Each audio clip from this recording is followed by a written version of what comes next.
Sebagaimana yang sama kita maklum bahwa manusia hidup memerlukan idola, memerlukan figur-figur yang akan dijadikan contoh di dalam kehidupannya. Sifat ini dinamakan hubbut taklid atau kecenderungan untuk meniru, dan nampak lebih menonjol pada kehidupan anak-anak remaja atau para pemuda. Siapa yang menjadi idolanya, siapa yang menjadi sentral figur dalam kehidupannya, itulah yang akan dijadikannya sebagai contoh. Kalau idolanya adalah Mick Jagger misalnya, maka tentu yang akan dicontohnya adalah Mick Jagger. Mulai gaya rambutnya, gaya pakaiannya, sampai kepada gaya jalan dan hidupnya. Soal pantas atau tidak pantas urusan nomor 16. Yang penting nyontoh dulu. Inilah kecenderungan daripada manusia. Bagi kita umat Islam, contoh ideal, figur sentral yang sepatutnya jadi idola tidak lain adalah junjungan kita Nabi besar Muhammad sallallahu alaihi wasallam. Beliau menjadi contoh dan panutan oleh karena kepribadiannya yang kompleks. Sejak dari seorang pemimpin negara yang adil, sampai kepada seorang jenderal yang gagah berani di medan perang, sampai kepada seorang diplomat yang ulung, pedagang yang jujur, suami yang bertanggung jawab, ayah yang penuh kasih sayang dengan anak-anaknya, dan di dalam keseluruhannya beliau merupakan uswatun hasanah. Termasuk dalam membina rumah tangga bahagia, contoh kita tidak lain adalah rumah tangga beliau. Bagaimana sih rumah tangga Nabi kita itu? Beliau berkata dalam dua kalimat yang singkat, tapi punya pengertian yang sangat luas dan dalam tentang rumah tangganya. Beliau mengatakan, baiti jannati, rumah tanggaku adalah sorga bagiku. Satu cerminan yang merupakan refleksi dari keadaan yang membawa kebahagiaan. Padahal sepanjang sejarah yang kita baca, rumah beliau kecil saja. Sarapan pagi pun cuma seteguk air zam-zam, sepotong roti, kadang-kadang sebutir kurma. Tidurnya di atas kain kasar yang separuh jadi selimut, separuh jadi alas tidur. Tetapi di tengah kondisi yang semacam itu, beliau sanggup berkata, baiti jannati, rumah tanggaku adalah surga bagiku. Kenapa kita yang hidup di zaman sekarang, di mana fasilitas sesungguhnya serba lebih menunjang untuk berkata semacam itu, malah kita berkata sebaliknya, baiti nari, rumahku adalah laksana neraka bagiku. Padahal kalau dilihat, rumahnya pun kadang-kadang bertingkat, kendaraan serba berkilat, uang banyak berlipat-lipat, istri pun tak kurang cantik memikat, kadang-kadang jumlahnya 4. Tapi tiap hari kiamat tidak ada ketenangan dan ketentraman di rumah tangga. Saudara hadirin kaum muslimin rahimakumullah, mengapa Rasul sampai mengatakan baiti jannati, rumahku adalah laksana surga bagiku? Inilah pokok pembicaraan kita pada pertemuan kali ini. Sebagaimana yang kita maklum bahwa nikah dalam pandangan Islam bukan hanya sekedar untuk memenuhi kebutuhan biologis manusiawi, tidak hanya sekedar untuk memperkembangbiakkan keturunan, dan juga tidak pula untuk memperturutkan hawa nafsu. Lebih daripada sekedar itu, nikah dalam pandangan Islam merupakan ibadah. Oleh karena ibadah, maka seluruh tujuan ibadah, apakah dia bernama solat, apakah dia bernama puasa, zakat, sodako, haji dan lain sebagainya, seluruh daripada tujuan ibadah, target utamanya adalah mardhatillah atau keridhaan daripada Allah Subhanahu wa taala. Kalau nikah itu ibadah, maka sesungguhnya tujuan utama dari pelaksanaan suatu pernikahan tidak lain hanya untuk mencari keridhaan dari Allah Subhanahu wa ta'ala. Bukankah kalau kita tanya tiap orang yang melakukan nikah, kenapa sih kamu nikah dengan dia? Jawabannya bisa macam-macam. Yang umum, karena saya cinta dia. Ada yang berkata, karena saya ingin mendapat ketenangan hidup. Ada yang bilang, karena saya ingin hidup teratur. Ada yang mengakui, karena saya ingin dapat keturunan, dan lain sebagainya. Tetapi sesungguhnya, menurut ajaran agama, kalau nikah merupakan ibadah, jawaban intinya ialah, saya melakukan nikah untuk mencari keridhaan dari Allah Subhanahu wa ta'ala. Ini konsekuensinya kalau nikah merupakan bagian daripada ibadah. Rumah tangga yang didirikan atas dasar mencari keridhaan Allah, maka akan diwarnai oleh nilai-nilai luhur daripada ajaran agama. Tanpa harta orang memang sulit untuk bahagia, tapi harta bukan jaminan orang lalu akan bahagia. Harta pada suatu saat akan berakhir, kecantikan akan berkurang, pangkat dan jabatan akan sampai kepada batasnya. Tetapi agama, keyakinan, nilai-nilai iman, itulah pegangan kita yang kekal dan abadi. Sebab itu dalam surah Ar-Rum ayat ke-21 Allah Subhanahu wa ta'ala menjelaskan, wa min ayatihi an khalaqalakum min anfusikum azwajan litaskunu ilaiha wa ja'ala bainakum mawaddatan wa rahmah. Dan di antara tanda-tanda kebesaran Allah, dijadikannya bagimu istri-istrimu dari diri kamu sendiri, litaskunu ilaiha, agar kamu bisa hidup tenang bersamanya, wa ja'ala bainakum mawaddatan wa rahmah, dan dijadikannya di antara kamu rasa cinta dan kasih sayang. Umumnya pernikahan terjadi karena mawaddatan warahmah ini, cinta dan kasih sayang. Atas dua dasar itulah rumah tangga didirikan orang. Atas dasar itulah seorang laki-laki dan seorang perempuan memadu janji untuk membagi suka dan duka dalam hidup ini secara bersama-sama. Namun kalau kita renungi ayat ini, Allah tidak hanya menjadikan cinta, tapi Allah juga menjadikan kasih sayang. Apa bedanya cinta dan kasih sayang? Apa bedanya mawaddatan warahmah ini? Saudara, mawaddah yang artinya cinta, itu sasarannya biasanya adalah jasmani, kecenderungan biologis. Itu akan berakhir. Orang yang mendirikan rumah tangga cuma karena kecenderungan biologis, cuma karena rasa cinta semata-mata, cinta biasanya terkait kepada keindahan. Betul apa benar? Biasanya orang mudah jatuh cinta kepada sesuatu yang punya nilai keindahan. Makanya anak muda jarang yang jatuh cinta sama nenek-nenek. Cinta selalu memandang segi keindahannya. Ini yang namanya mawaddah. Allah tidak mengingkari itu, silakan. Bahwa manusia secara naluri senang kepada serba keindahan, wajar-wajar saja. Tetapi tidak cuma mawaddah, Allah juga menciptakan rahmah, kasih sayang.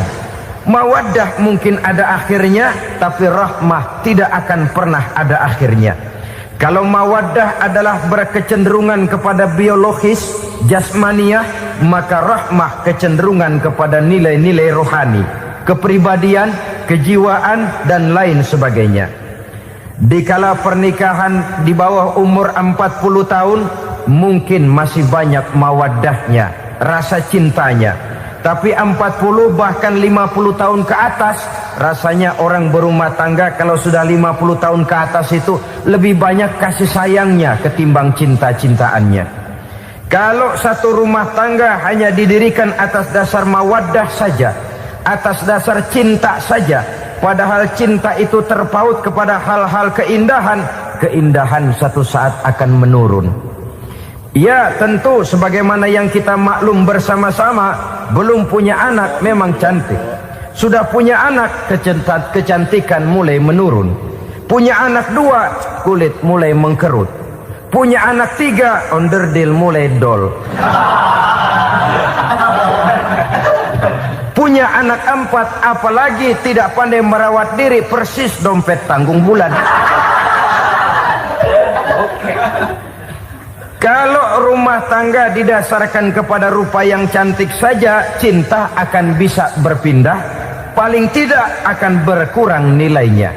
Sebab itu Allah tidak hanya menyediakan mawaddah warahmah, dijadikannya di hatimu itu tidak cuma sekedar cinta, tapi juga kasih sayang. Nah, kasih sayang inilah apabila berakar dan berurat dari nilai-nilai keagamaan yang akan menopang jalinan rumah tangga bahagia, mengukuhkan usaha untuk mencapai mardhatillah atau keridhaan daripada Allah Subhanahu wa taala.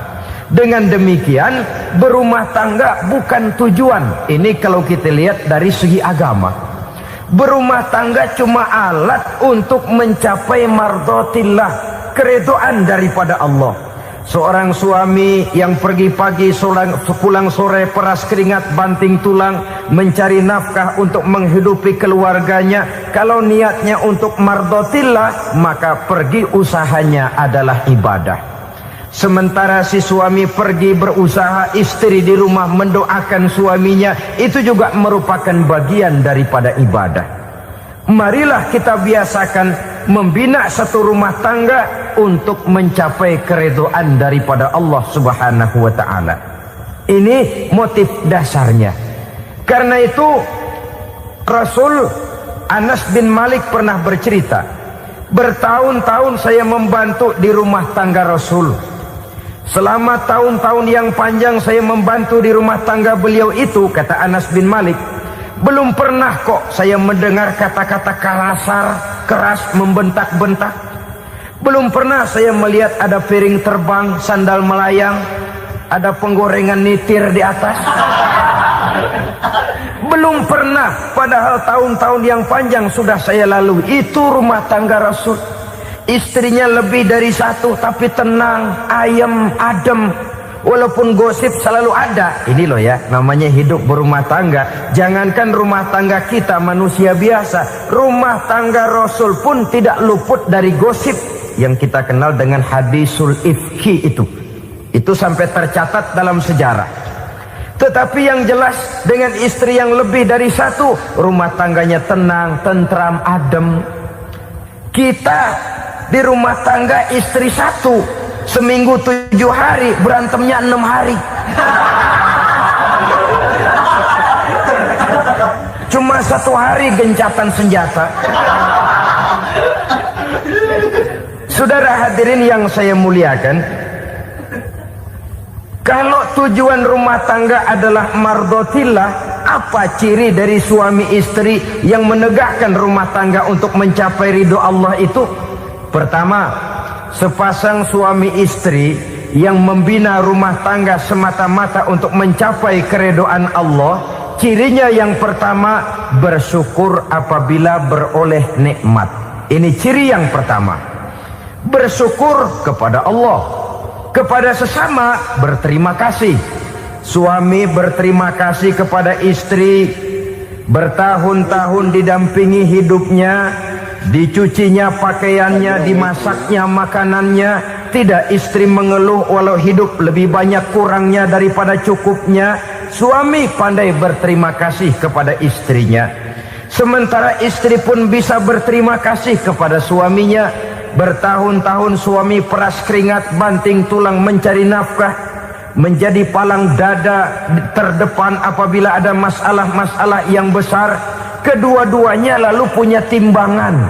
Nah inilah ya, saya pesan kepada suami, kepada para suami, kepada para istri, supaya di rumah ada timbangan. Perlunya apa?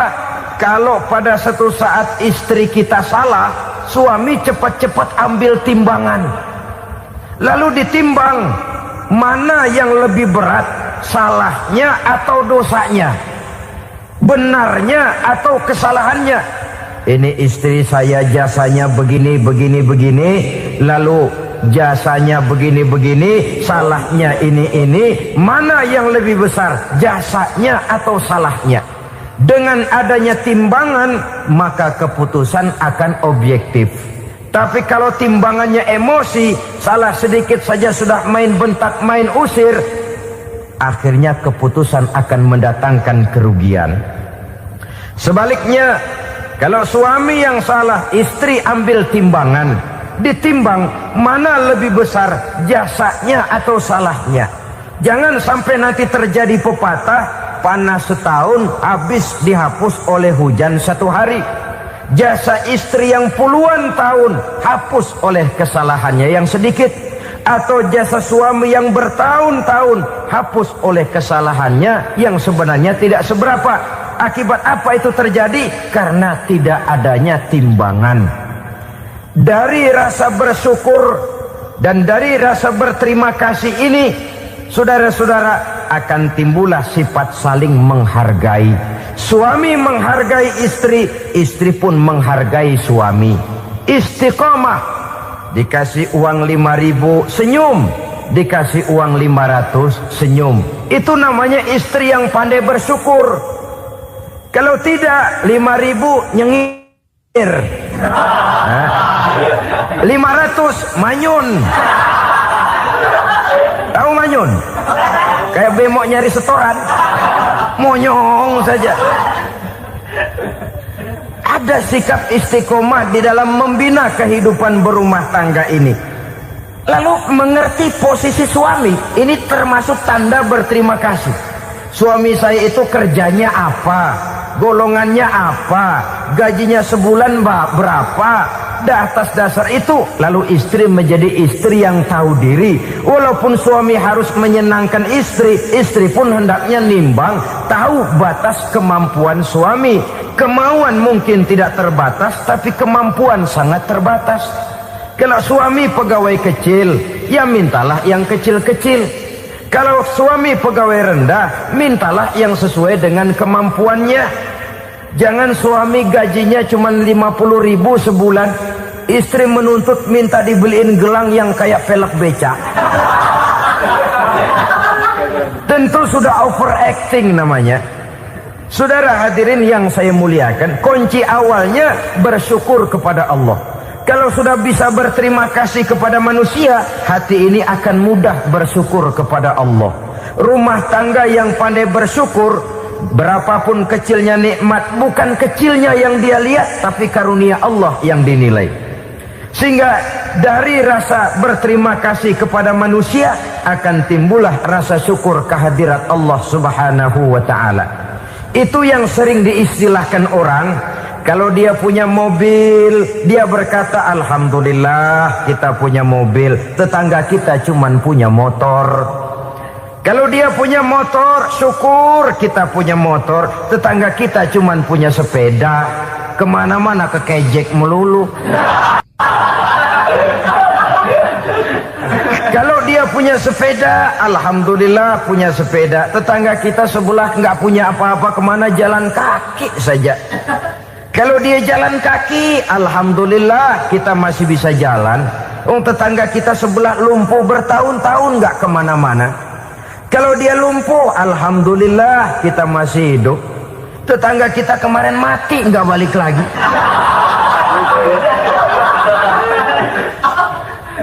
Lalu akan timbul rasa syukur. Tapi kalau sudah lumpuh ngelihat yang bisa jalan ngelihat yang menaik sepeda, yang punya sepeda lihat yang punya motor lihat yang punya mobil lihat yang punya pesawat. Kapanlah kita ini pandai bersyukur? Sebab kesenangan seperti pelangi, tidak pernah di atas kepala kita, selalu kelihatannya di atas kepala orang lain. Sehingga kalau ngobrol orang sering bilang, lu sih enak lo gue lihat, gue keblangsak amat nih ya. Setiap orang ngomong kepada kita begitu nadanya. Kita yang dilihat enak, sementara kita melihat orang lain enak. Tukang tahu melihat tukang tempe enak, tukang tempe melihat tukang tuak enak, tukang tuak bilang tukang sirsak enak. Enak itu seperti pelangi. Namun kalau kita mau merenungi, tidak pernah Allah berhenti memberikan nikmat kepada kita. Sejak kita bangun tidur sampai kita tidur kembali, bahkan tidur itu sendiri, seluruhnya tidak pernah putus dari nikmat Allah. bahagia ada di gubuk reot, bahagia ada di rumah mewah, bahagia ada di hati kopral, bahagia ada di hati jenderal, di gunung dan di kota, di hutan belantara dan di desa, di keheningan malam atau di keramaian siang. Kalau kita mau mencari, bahagia selalu ada. Tapi hati yang tidak pandai bersyukur, bagaimanapun banyak kebahagiaan yang meliputi hidupnya, dia tidak akan pernah pandai mensyukurinya. Maka berterima kasihlah kepada istri, berterima kasihlah kepada suami, bersyukurlah kehadirat Allah Subhanahu wa ta'ala. Saya sering mengatakan, sebaliknya seorang suami bagaimanapun kondisi istrinya, kalau itu memang jodohnya, beranilah berkata, istriku adalah Romeoku, istriku adalah Julietku, atau istriku adalah Sri Kandiku. Biarin pengkor ya pengkor, gak ada urusan. Mensyukuri. Kalau tidak mensyukuri, yang timbul lalu sesalan. Kalau sudah sesalan, mudah umpat mengumpat, caci mencaci dalam rumah tangga, lalu terjadilah kegaduhan. Ketenangan sulit kalau sudah tidak ada unsur saling menghargai itu. Lebih celaka lagi kalau sudah mengarah kepada penyesalan. Kata istrinya, bang, gue nyesel kawin sama lu.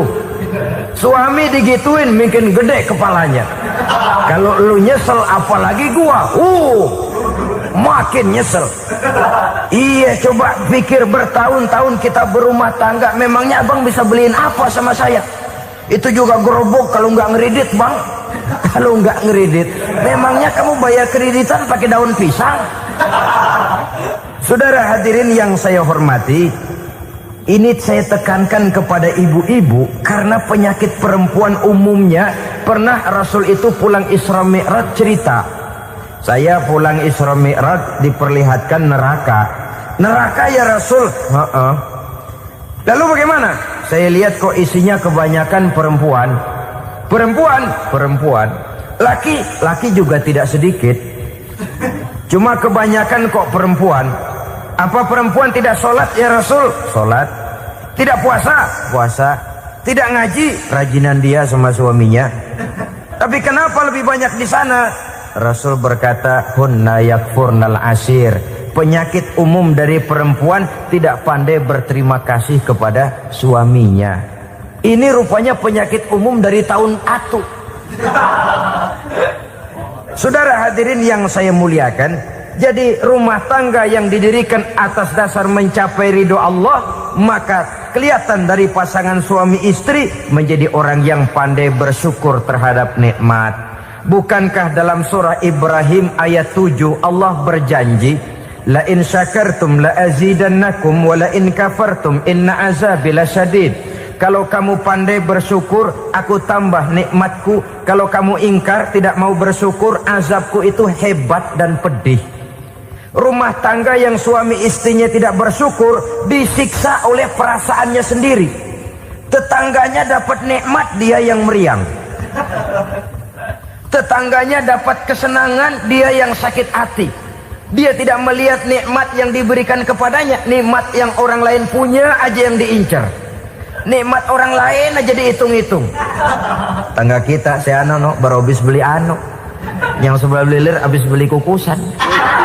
Cuma sekedar kukusan saja. Orang lain beli apa-apa jadi bahan diskusi di rumahnya. Orang lain saja yang diusut. Timbul dendam kesumatnya, timbul hasutnya. Dia tidak bersyukur dengan nikmat yang ada dalam rumah tangganya. Isi rumah tangga semacam itu disiksa oleh perasaan hasutnya sendiri. Jauh dari kebahagiaan, kering hatinya, miskin jiwanya, merana batinnya.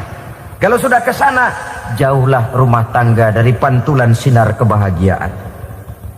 Saudara-saudara, kita lihat rumah tangga Rasul. Dari rumah yang kecil, dari tempat tidur yang sarapnya kain kasar, separuh jadi selimut lagi, keluar ucapan baiti jannati. Kenapa? Beliau orang yang pandai bersyukur kepada Allah, bisa berterima kasih kepada istri-istrinya, dan istrinya pun pandai berterima kasih kepada Rasul dan bersyukur kehadirat Allah Subhanahu wa ta'ala. Maka nikmat lalu bertambah. makin kita syukuri nikmat, makin tambah itu. La'azidannakum, janji Allah, pasti aku tambah nikmatku kepadamu jikalau kamu pandai mensyukurinya. Tapi kalau kamu ingkar, tidak pandai bersyukur, awas, nikmat bisa berubah menjadi azab kalau kita tidak pandai-pandai mensyukurinya. Jadi cirinya yang pertama, rumah tangga bahagia itu apabila suami istri pandai bersyukur terhadap nikmat yang diberikan oleh Allah Subhanahu wa taala. Satu. Cirinya yang kedua, rumah tangga yang berdasarkan untuk mardhatillah, mencapai keridhaan Allah, sabar apabila mendapat cobaan. Namanya orang berumah tangga itu persis berlayar di lautan. Suami istri adalah dua orang yang memegang kemudi. Kalau berlayar ombak tenang, angin bertiup sepoi-sepoi basah, lalu bila malam datang bulan bersinar, bintang gemintang gemerlapan, berlayar memang nikmat. Tapi satu saat angin puting beliung bertiup, gelombang menggunung, halilintar menyambar, kemudian petir berkilat.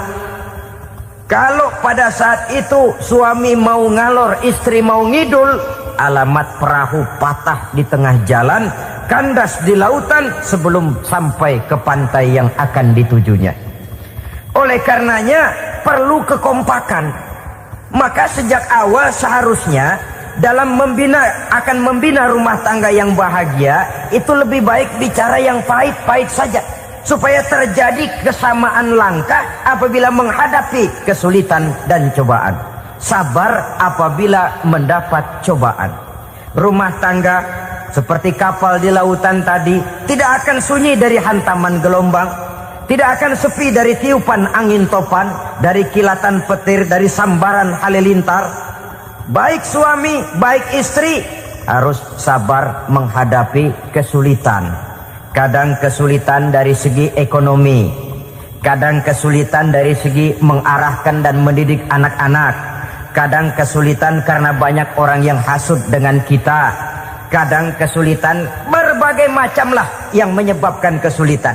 Rumah tangga yang bertujuan mencapai ridho Allah, sabar menghadapi segala macam kesulitan.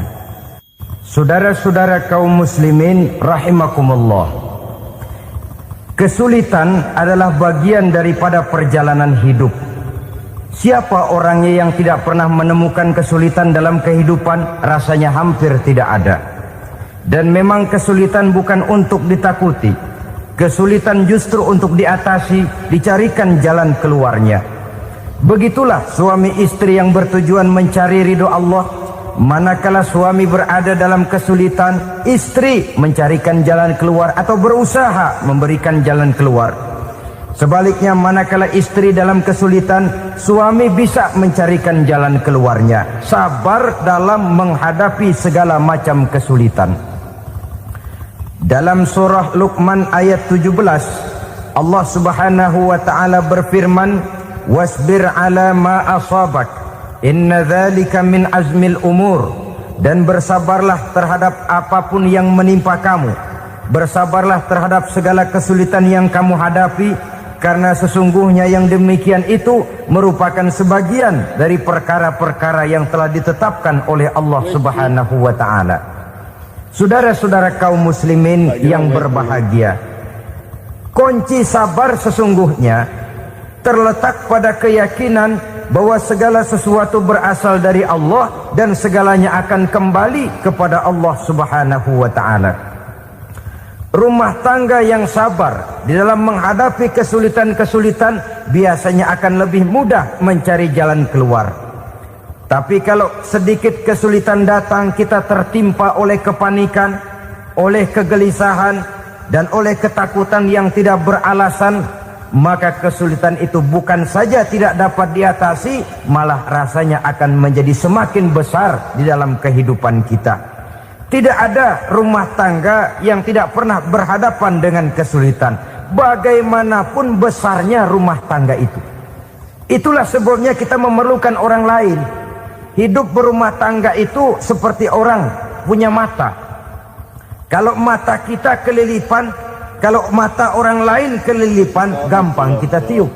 Tapi kalau mata kita sendiri yang kena kelilipan, tentu kita memerlukan orang lain untuk meniupnya. Oleh karenanya, suami istri harus saling mencarikan jalan keluarnya. Walaupun kerjanya berbeda, suaminya pergi mencari nafkah, istrinya berdoa di rumah. Kalau perlu melakukan sholat duha, mendoakan agar usaha suaminya dimudahkan, dan begitu selanjutnya. Sehingga dengan adanya kebersamaan, walaupun tidak selalu bersama-sama, maka masing-masing melaksanakan tugas dengan tenang dan merasa yang satu berbuat untuk kepentingan yang lain. Inilah cirinya yang kedua, sabar bila mendapat dan berhadapan dengan segala macam kesulitan. Kadang orang mendapat kesulitan itu berkeluh kesah. Bukan berkeluh kesah, tapi mencari jalan keluar dan mengambil hikmah yang ada di dalamnya apa. Karena bukan kemudahan, kesulitan yang membuat orang dewasa. Bukan kemudahan, tapi kesulitan yang membuat orang berpikir, dinamis, kreatif. Kalau seluruh jalan yang kita tempuh mudah saja, gampang saja, rasanya monoton kita ini. Kehilangan dinamika dalam perjuangan. Kesulitan yang membuat orang matang, kesulitan yang menempa kepribadian untuk lebih dewasa menghadapi bahtera kehidupan, membuat pandangan makin arif, wawasan makin luas, dan analisa semakin tajam. Sama saja dalam hidup. Sesungguhnya pujian sering menjadi racun, dan caci maki kalau kita tanggapi secara positif sering membuat kita makin dewasa. Jarang orang berpikir kalau dipuji, tapi baru dia merenung dan mencari diri setelah dicaci maki dan dikritik habis-habisan. Walaupun watak umum manusia senang dipuji, marah kalau dicaci maki. Biasanya kalau ketemu cewek cakep kita bilang, "Kamu cakep deh." Dia paling bilang, "Ah, abang bisa aja." Walaupun dia bilang, "Ah, abang bisa aja," hidungnya mah tetap mekar. Senang kalau dipuji, itu kecenderungan manusia. Marah kalau dicaci maki, marah kalau dikritik. Tapi sesungguhnya pujian sering jadi racun, caci maki sering jadi obat. Orang takut minum obat karena pahitnya, padahal efeknya itu akan lebih memberikan kesehatan kepadanya. Orang takut menghadapi kritik, orang takut dan tidak ingin dicaci maki, padahal itulah yang sesungguhnya menjadi cambuk kalau tidak dia salah tanggap, menjadi sugesti yang mendorong dia lebih maju lagi. Karena memang bukan pujian, tapi caci maki dan kritik yang membuat kita makin berpikir tajam. Jadi rumah tangga yang berhadapan dengan kesulitan demi kesulitan, biasanya kalau ditanggapi dengan sabar akan makin mengokohkan fondasi rumah tangga itu sendiri. Tapi kalau kesulitan dihadapi dengan tidak sabar, lalu mencari jalan pintas, kesulitan ekonomi, kebetulan istrinya cakep, istrinya disuruh ngojek. Dah lo ngojek aja deh, gue nungguin setoran dah. Suami tapak di rumah. Saudara hadirin yang saya muliakan, buat sepintas memang mendatangkan materi itu, mengatasi kesulitan ekonomi. Tapi apakah bahagia? Walaupun rumah bisa jadi besar, perabotan bisa serba lebih lengkap dan ada, tapi apakah semuanya mendatangkan bahagia? Sementara suami kehilangan rasa cemburunya, dan dalam agama itu disebut dayus. Dayus, suami yang tidak punya rasa cemburu kepada istrinya. Dan orang dayus kayak begitu haram mendapat bau sorga. Bau sorga saja tidak dapat, apalagi masuk ke dalamnya. Ya tapi juga jangan lantas mentang-mentang harus cemburu sama istri, overacting. Suaminya nawar sayuran, laki pulang ngomel, "Lu pacaran ya sama tukang sayur?" Itu juga over, saudara-saudara. Kesulitan ekonomi diatasi dengan sabar. Sabar dalam arti berusaha dengan tidak mengambil jalan pintas, berusaha tetap berada di jalan yang diridhoi oleh Allah. Ini yang jadi problema ini rumah tangga sekarang ini, kesulitan ekonomi, di mana lapangan kerja sulit, di mana persaingan hidup tajam, sedangkan kita hidup ingin seperti orang lain. Kita mudah gelap mata, mudah picik pandangan, mudah sulit pertimbangan, lalu mengambil jalan pintas. Kadang menjual akidah, menjual keimanan. Kebetulan penderingan kering, ada yang nawarin beras 3 liter sama Supermi 2 bungkus. Hari Minggu diajak ke gereja mau. Itu iman kena beras 3 liter telap. Kesulitan ekonomi, saudara-saudara, sehingga Imam Ali pernah berkata, kadal fakru ayyakuna kufron. Kemiskinan memang mudah membawa orang kepada kekafiran, kepada perbuatan-perbuatan yang bisa mengundang kekafiran. Oleh karena itu dalam tamsil lain beliau berkata, kalau ada ular dan ada kemiskinan, kemiskinan yang saya getok lebih dulu, kemiskinan yang saya bunuh lebih dahulu. Karena kemiskinan mudah membawa orang kepada kekufuran. Bagaimanapun sulitnya ekonomi yang dihadapi dalam rumah tangga, percayalah satu saat jalan keluarnya mesti ada. Mesti ada. Jangan sampai mengambil jalan pintas yang membuat kita keluar dari jalan yang ditinjau dari segi kemasyarakatan pun mendatangkan aib, ditinjau dari kehormatan berkeluarga pun mendatangkan nista, ditinjau dari segi ekonomi pun barangkali tidak akan mendatangkan kelimpahan materi. Jalan pintas pada umumnya, saudara-saudara, hanya memberikan kenikmatan yang sekejap. Dan apalah itu artinya kalau harus mengorbankan kesenangan yang abadi dan kekal. Kadang-kadang mengorbankan anaknya sendiri, anaknya dikomersilkan. Pokoknya siapa yang nyamper lu berangkat aja dah. Asal pulang nenteng pisang sama jeruk sebongsang, orang tua udah anteng aja udah. Saudara hadirin yang saya muliakan, setiap kita selalu berhadapan dengan kesulitan. Karena itu rumah tangga yang bertujuan mencapai mardhatillah, mereka sabar dalam menghadapi kesulitan. Tidak ada beras, puasa saja, puasa sunnah.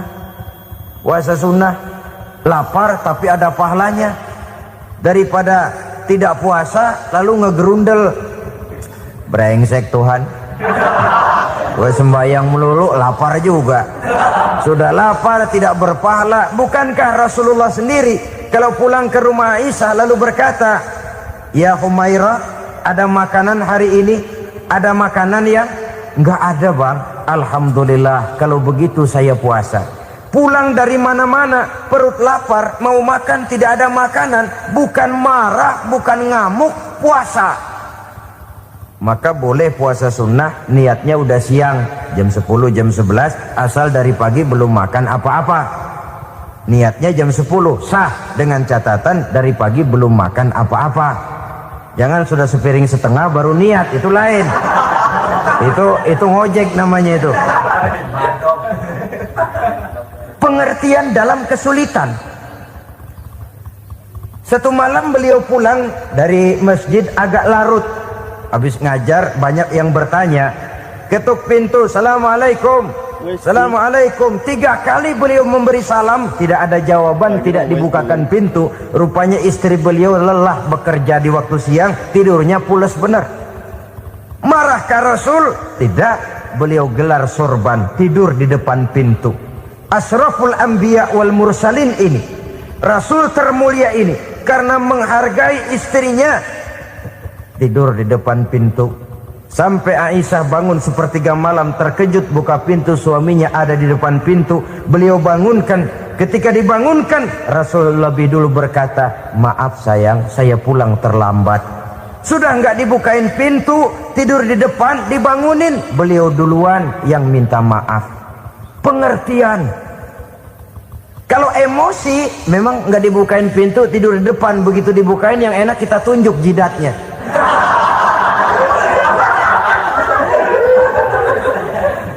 Saudara hadirin yang saya muliakan, kesulitan di dalam kehidupan merupakan bagian daripada kehidupan. Bukan untuk ditakuti, tapi untuk diatasi. Bukan untuk dihindarkan, tapi dicarikan jalan keluarnya.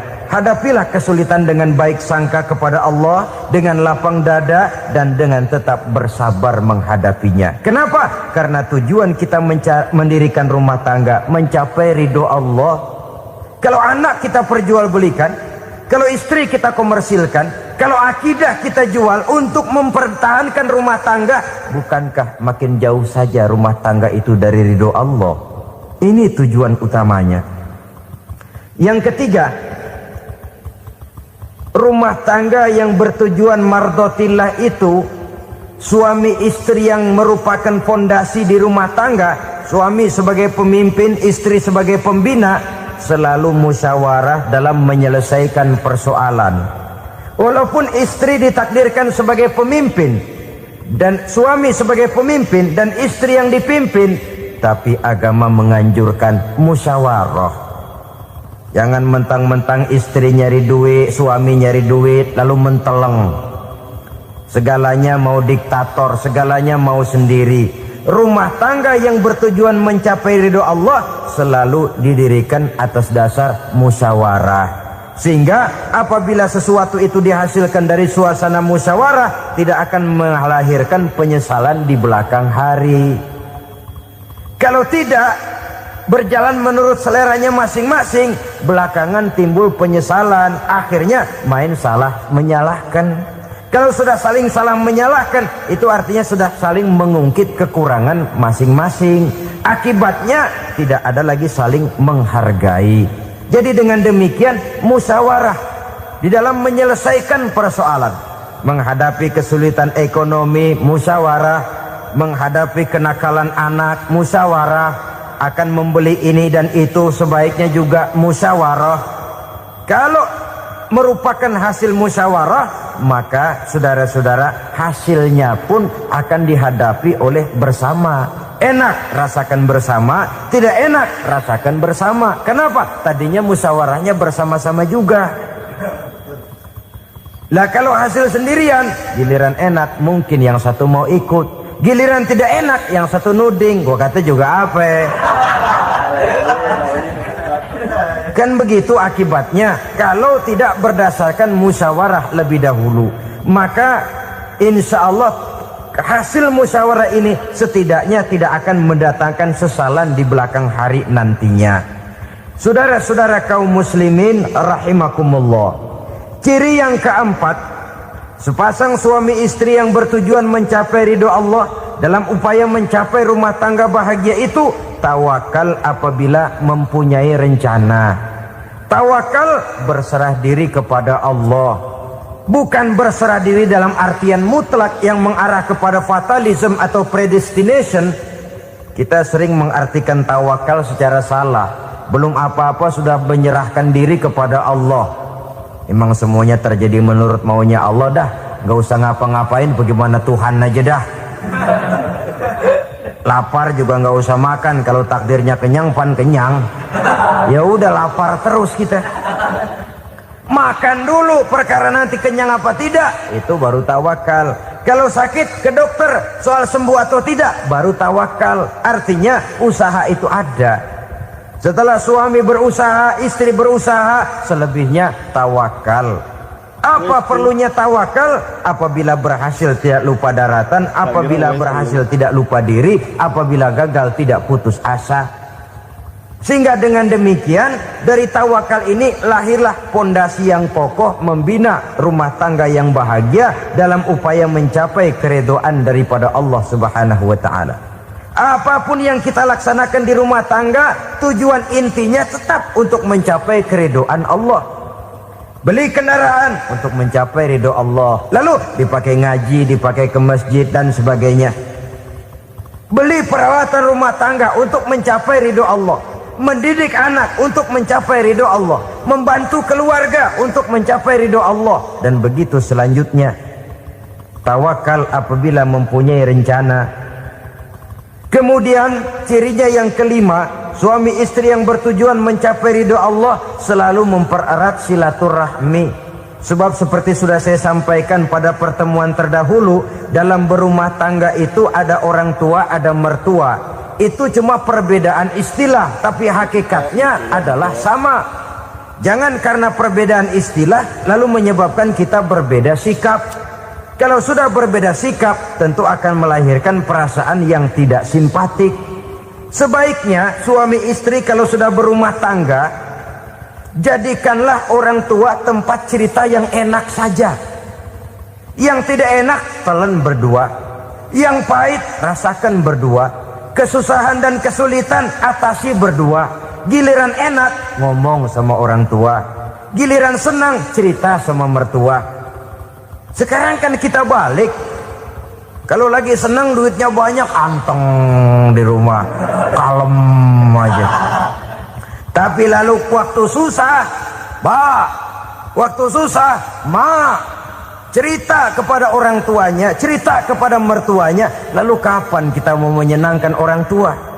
Sudahlah mereka susah mendidik kita di waktu kecil, membesarkan kita, melakukan segala macam pengorbanan. Demi setelah kita berumah tangga, kesulitan rumah tangga kita tumpahkan juga kepada mereka. Pererat silaturahmi dan usahakan agar seluruh keluarga hanya menjadi tempat kita cerita yang enak-enak saja. Istilah sehari-harinya, kalau di rumah kita makan sama sayur bayam, keluar rumah diem, malah seluitan. Tetangga tanya, lu makan kayaknya enak banget apa sih? Daging ayam.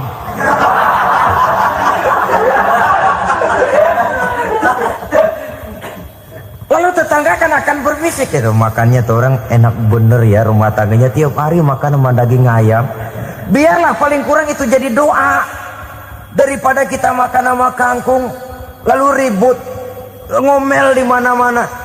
Gua kesel banget sama bini gua, di warung ceritanya lagi. Kenapa? Saban sari gua direbusin kangkung mulu, brengsek. Di warung cerita ada RT, ada RW. Gara-gara makan sama kangkung se-RT tahu. Akhirnya mungkin kalau kita berangkat orang hitung dari jauh, lihat kangkung liwat.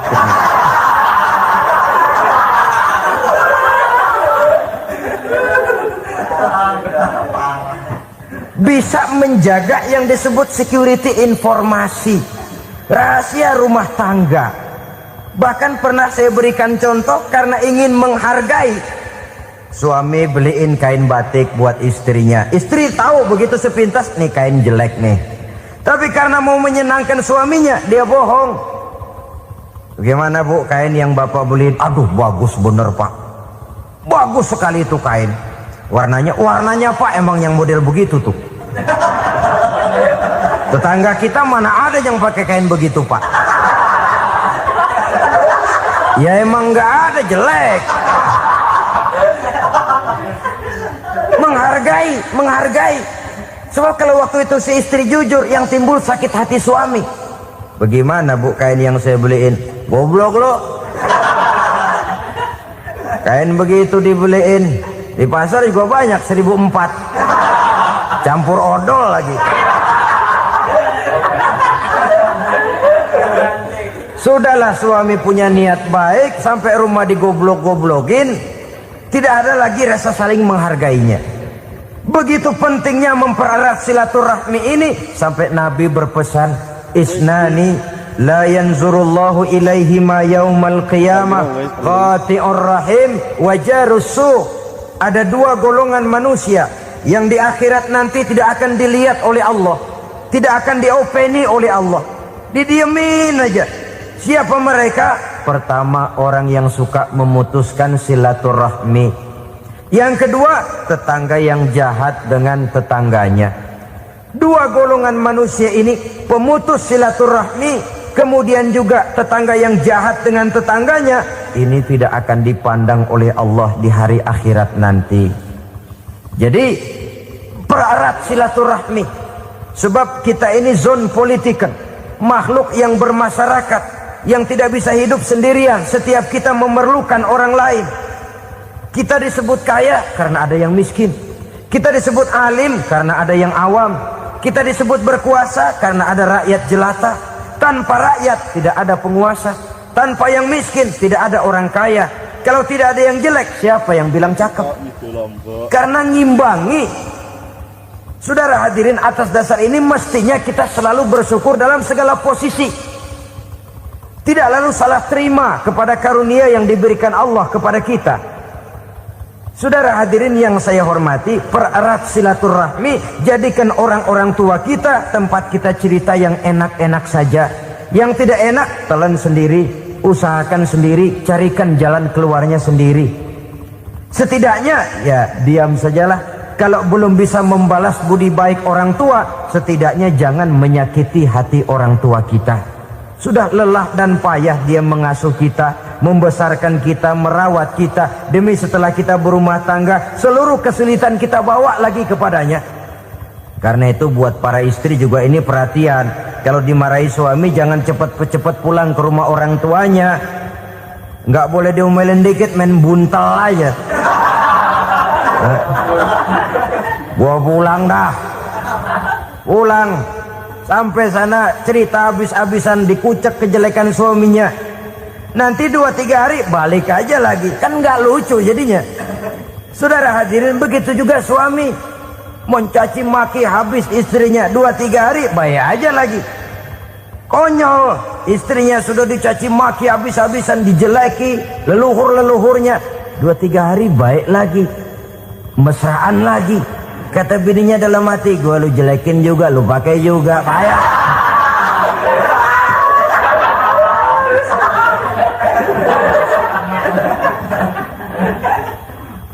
Saudara hadirin yang saya muliakan, itulah sebabnya pada awal tadi saya katakan perlunya kita mempunyai timbangan baik sebagai suami maupun sebagai istri.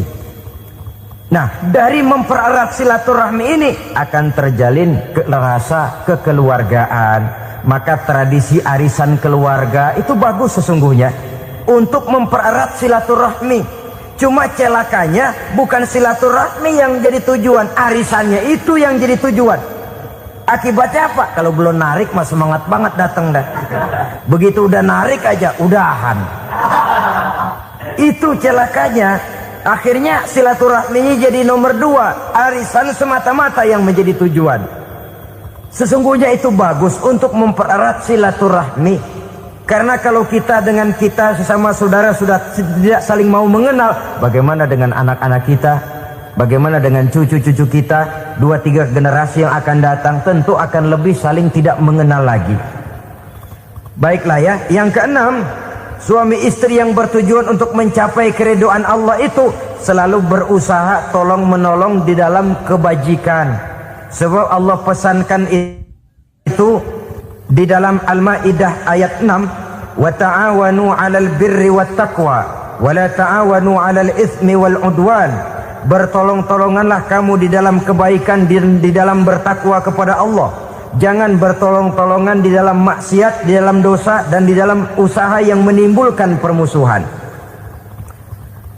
Kalau suami marah kepada seseorang, istri jangan ngipasin. Oh bang, yang begitu mah dibayain tuman. Udah habisin aja dah. Anak-anaknya marahin sekalian. Ngipasin. Istri kesel sama tetangganya, suami ngipasin. Emang tuh tetangga kita, hahu. Habis orang dikipasin. Ta'awanu 'alal birri wat taqwa, bertolong-tolonganlah di dalam kebaikan. Istri malas ngaji, suami mendorong, memberikan sugesti. Suami malas berusaha, istri memberikan sugesti. Saling tolong menolong di dalam kebaikan dan takwa, dan jangan tolong menolong dalam dosa dan permusuhan. Kata suami, Bu, daripada kita melarat terus hidup, kita piara tuyul yuk. Kata istrinya, nah ini sudah menyimpang bang. Bersabarlah, bagaimanapun insya Allah kita tidak akan mati kelaparan.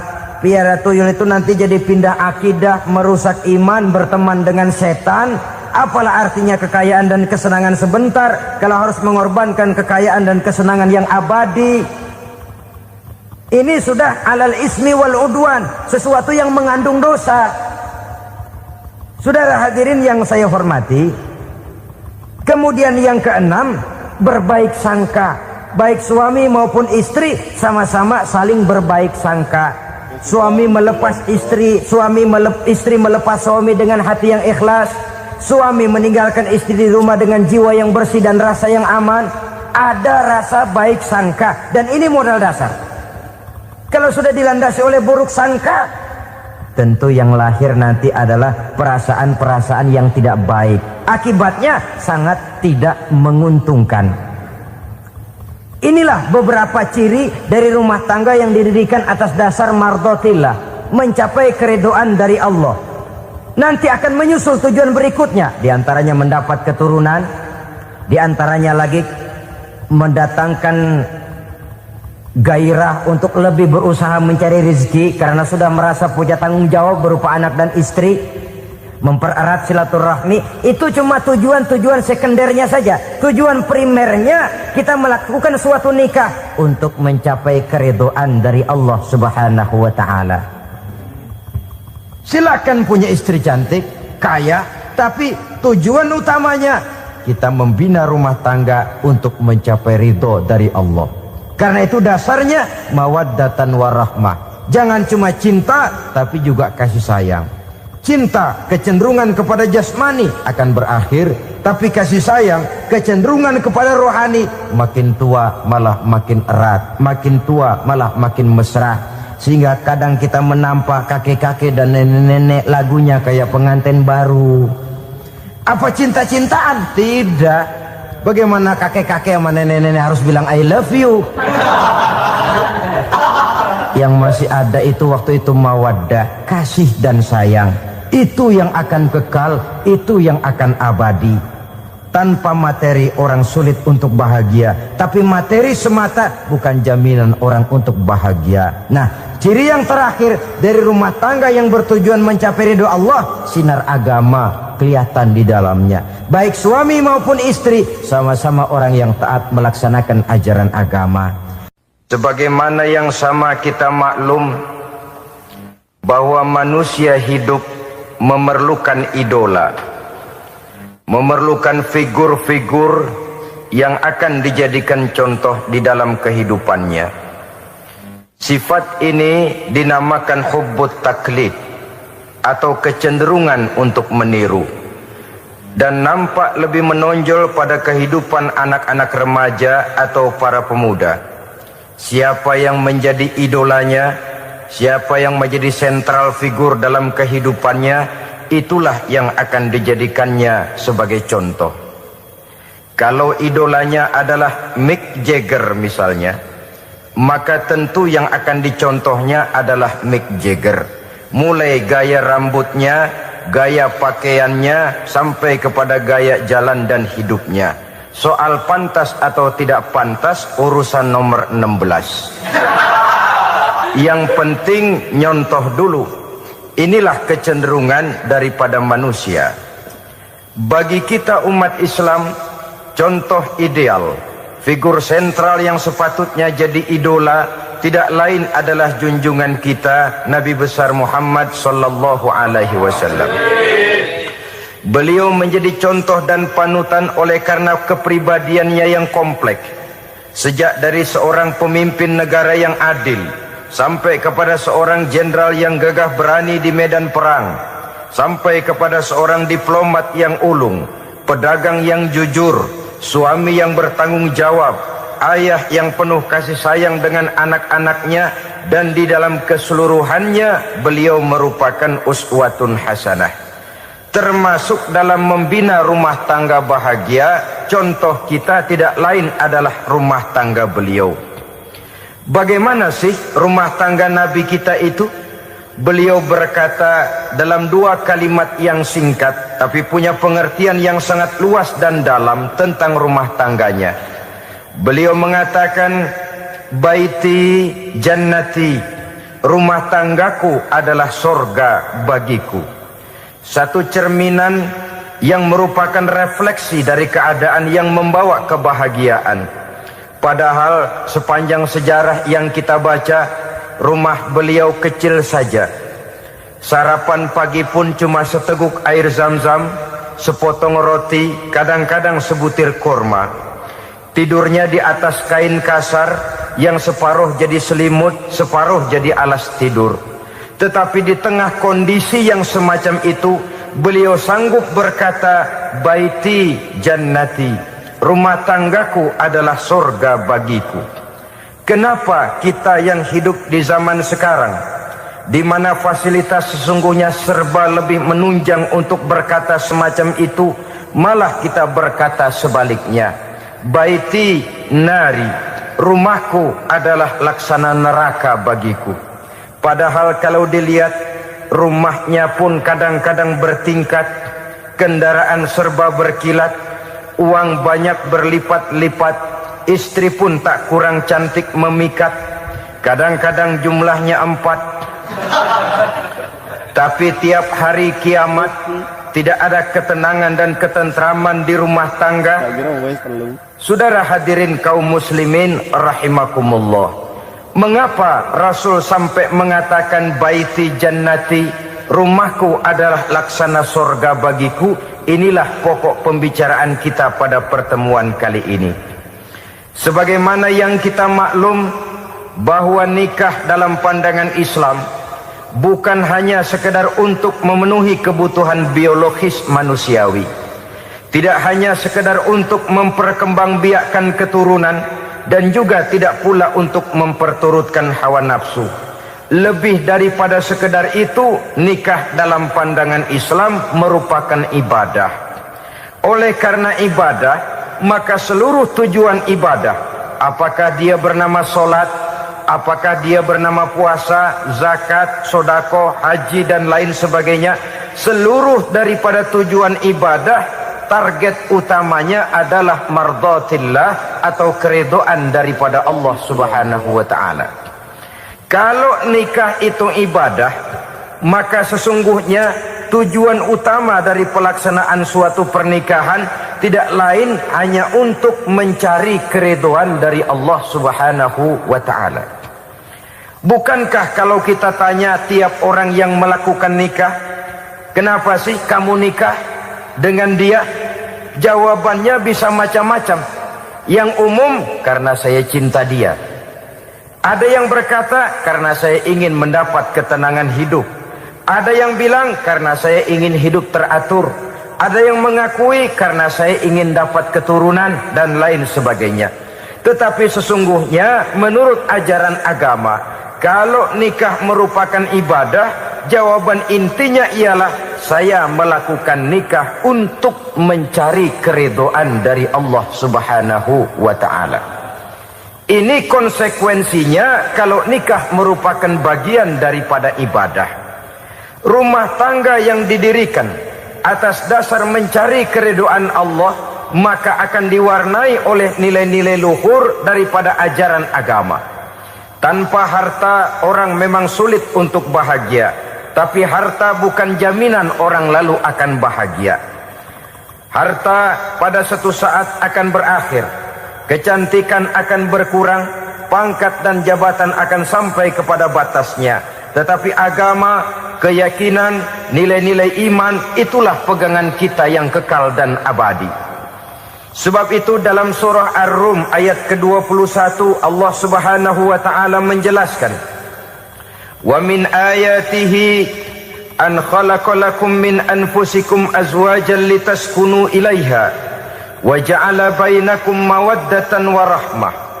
Dan di antara tanda-tanda kebesaran Allah, dijadikannya bagimu istri-istrimu dari diri kamu sendiri, litaskunu ilaiha, agar kamu bisa hidup tenang bersamanya, wa ja'ala bainakum mawaddatan wa rahmah, dan dijadikannya di antara kamu rasa cinta dan kasih sayang. Umumnya pernikahan terjadi karena mawaddatan warahmah ini, cinta dan kasih sayang. Atas dua dasar itulah rumah tangga didirikan orang.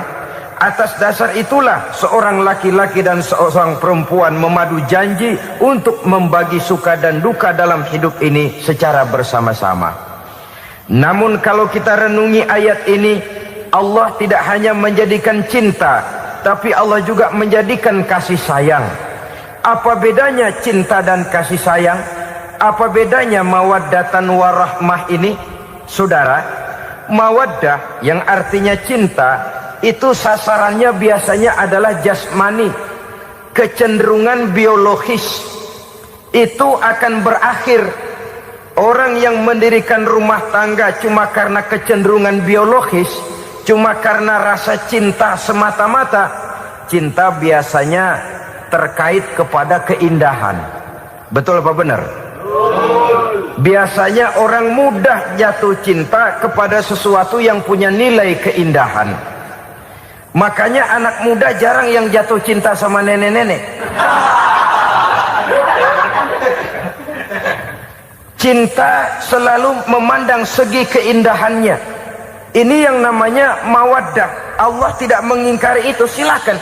Bahwa manusia secara naluri senang kepada serba keindahan, wajar-wajar saja. Tetapi tidak cuma mawaddah, Allah juga menciptakan rahmah, kasih sayang. Mawaddah mungkin ada akhirnya, tapi rahmah tidak akan pernah ada akhirnya.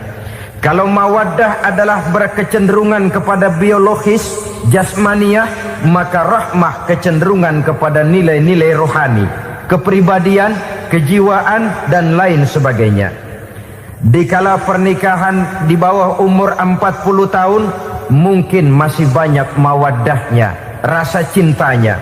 Tapi 40 bahkan 50 tahun ke atas, rasanya orang berumah tangga kalau sudah 50 tahun ke atas itu lebih banyak kasih sayangnya ketimbang cinta-cintaannya. Kalau satu rumah tangga hanya didirikan atas dasar mawaddah saja, atas dasar cinta saja, padahal cinta itu terpaut kepada hal-hal keindahan, keindahan satu saat akan menurun. Ya tentu sebagaimana yang kita maklum bersama-sama, belum punya anak memang cantik. Sudah punya anak, kecantikan mulai menurun. Punya anak 2, kulit mulai mengkerut. Punya anak 3, onderdil mulai dol. Punya anak 4, apalagi tidak pandai merawat diri, persis dompet tanggung bulan. Kalau rumah tangga didasarkan kepada rupa yang cantik saja, cinta akan bisa berpindah, paling tidak akan berkurang nilainya. Sebab itu Allah tidak hanya menyediakan mawaddah, warahmah, dijadikannya di hatimu itu tidak cuma sekedar cinta, tapi juga kasih sayang.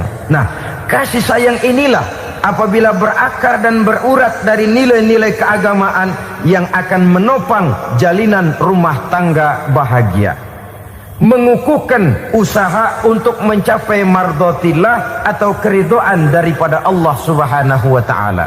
Dengan demikian berumah tangga bukan tujuan. Ini kalau kita lihat dari segi agama, berumah tangga cuma alat untuk mencapai mardotillah, keridhaan daripada Allah.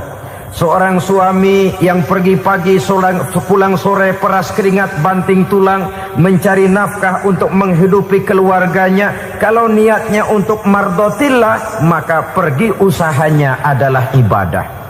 Sementara si suami pergi berusaha, istri di rumah mendoakan suaminya, itu juga merupakan bagian daripada ibadah. Marilah kita biasakan membina satu rumah tangga untuk mencapai keridhaan daripada Allah Subhanahu wa ta'ala. Ini motif dasarnya. Karena itu Rasul Anas bin Malik pernah bercerita, bertahun-tahun saya membantu di rumah tangga Rasul. Selama tahun-tahun yang panjang saya membantu di rumah tangga beliau itu, kata Anas bin Malik, belum pernah kok saya mendengar kata-kata kasar, keras, membentak-bentak.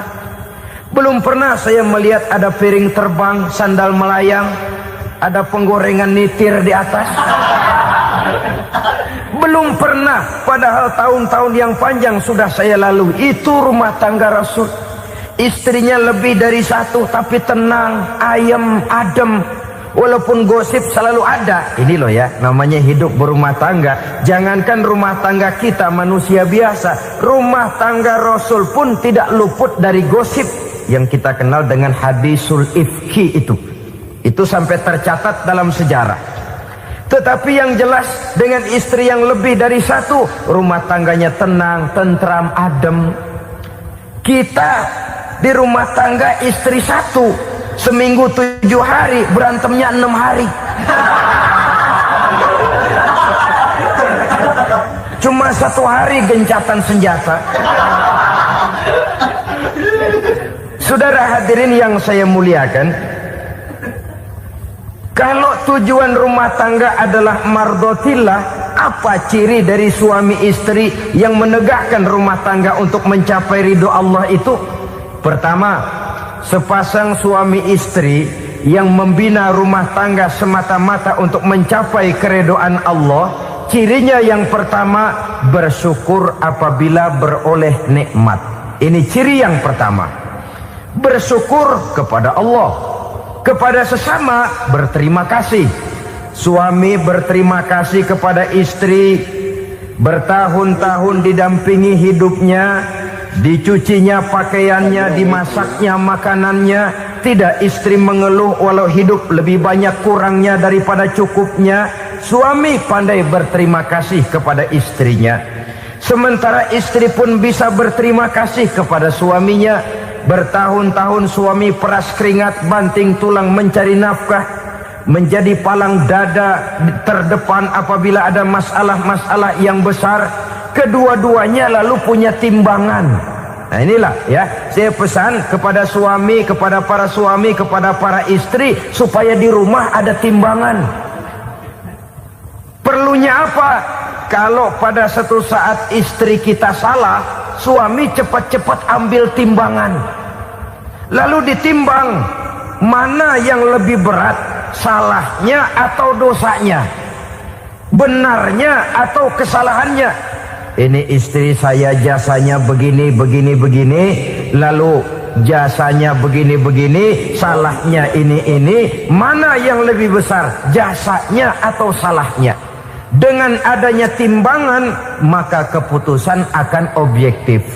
Tapi kalau timbangannya emosi, salah sedikit saja sudah main bentak, main usir, akhirnya keputusan akan mendatangkan kerugian. Sebaliknya, kalau suami yang salah, istri ambil timbangan, ditimbang mana lebih besar, jasanya atau salahnya. Jangan sampai nanti terjadi pepatah, panas setahun habis dihapus oleh hujan 1 hari. Jasa istri yang puluhan tahun hapus oleh kesalahannya yang sedikit, atau jasa suami yang bertahun-tahun hapus oleh kesalahannya yang sebenarnya tidak seberapa. Akibat apa itu terjadi? Karena tidak adanya timbangan. Dari rasa bersyukur dan dari rasa berterima kasih ini, saudara-saudara, akan timbullah sifat saling menghargai. Suami menghargai istri, istri pun menghargai suami. Istiqomah, dikasih uang 5.000 senyum, dikasih uang 500 senyum. Itu namanya istri yang pandai bersyukur. Kalau tidak, 5.000 nyengir, 500 manyun. Tahu manyun? Kayak bemok nyari setoran, monyong saja. Ada sikap istiqomah di dalam membina kehidupan berumah tangga ini. Lalu mengerti posisi suami, ini termasuk tanda berterima kasih. Suami saya itu kerjanya apa, golongannya apa, gajinya sebulan berapa. Atas dasar itu, lalu istri menjadi istri yang tahu diri. Walaupun suami harus menyenangkan istri, istri pun hendaknya nimbang, tahu batas kemampuan suami. Kemauan mungkin tidak terbatas, tapi kemampuan sangat terbatas. Kalau suami pegawai kecil, ya mintalah yang kecil-kecil. Kalau suami pegawai rendah, mintalah yang sesuai dengan kemampuannya. Jangan suami gajinya cuma 50.000 sebulan, istri menuntut minta dibeliin gelang yang kayak pelek beca. Tentu sudah overacting namanya. Saudara hadirin yang saya muliakan, kunci awalnya bersyukur kepada Allah. Kalau sudah bisa berterima kasih kepada manusia, hati ini akan mudah bersyukur kepada Allah. Rumah tangga yang pandai bersyukur, berapapun kecilnya nikmat, bukan kecilnya yang dia lihat, tapi karunia Allah yang dinilai. Sehingga dari rasa berterima kasih kepada manusia akan timbullah rasa syukur kehadirat Allah Subhanahu wa ta'ala. Itu yang sering diistilahkan orang, kalau dia punya mobil, dia berkata alhamdulillah kita punya mobil, tetangga kita cuman punya motor. Kalau dia punya motor, syukur kita punya motor, tetangga kita cuman punya sepeda, kemana-mana kekejek melulu. Kalau dia punya sepeda, alhamdulillah punya sepeda, tetangga kita sebelah nggak punya apa-apa, kemana jalan kaki saja. Kalau dia jalan kaki, alhamdulillah kita masih bisa jalan. Tetangga kita sebelah lumpuh bertahun-tahun nggak kemana-mana. Kalau dia lumpuh, alhamdulillah kita masih hidup. Tetangga kita kemarin mati nggak balik lagi.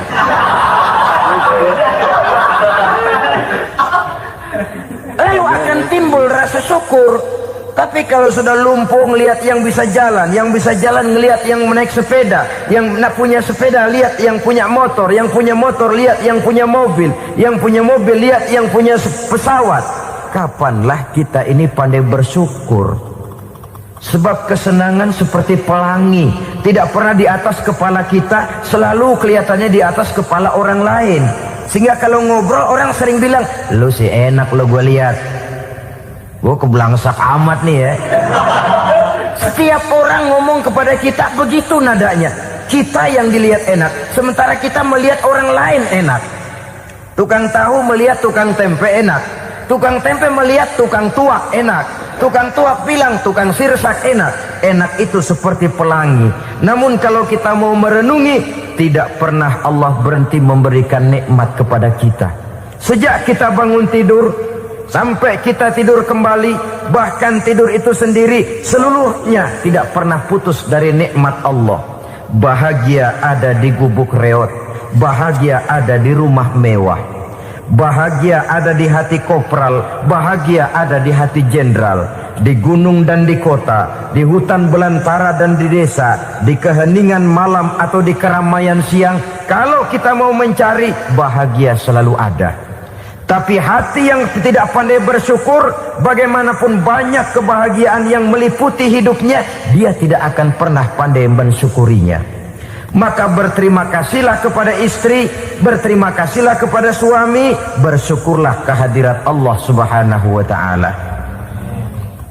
Saya sering mengatakan, sebaliknya seorang suami bagaimanapun kondisi istrinya, kalau itu memang jodohnya, beranilah berkata, istriku adalah Romeoku, istriku adalah Julietku, atau istriku adalah Sri Kandiku. Biarin pengkor ya pengkor, nggak ada urusan. Mensyukuri.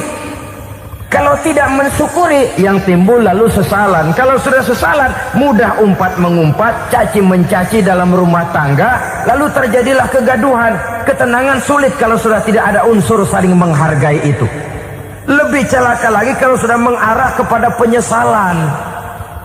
Kata istrinya, bang gue nyesel kawin sama lu. Suami digituin mungkin gede kepalanya. Kalau lu